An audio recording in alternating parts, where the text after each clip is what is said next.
you're tired of those dim lights in your old school car, but you don't want to update to any LEDs, well, got a solution for you. Using modern LED lights and these H4 glass housings.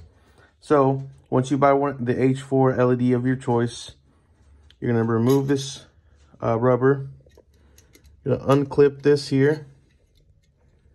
Remove this. And you're going to twist off. This goes in here with that side down.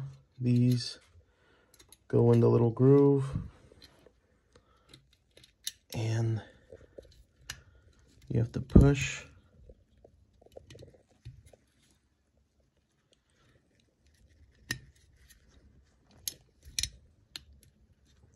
Push and clip.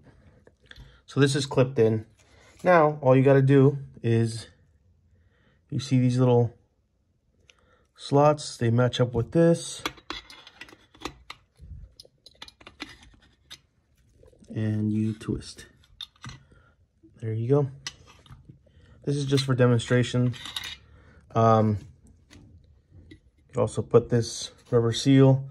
You have to cut this a little bit to modify it just to fit this, but same concept.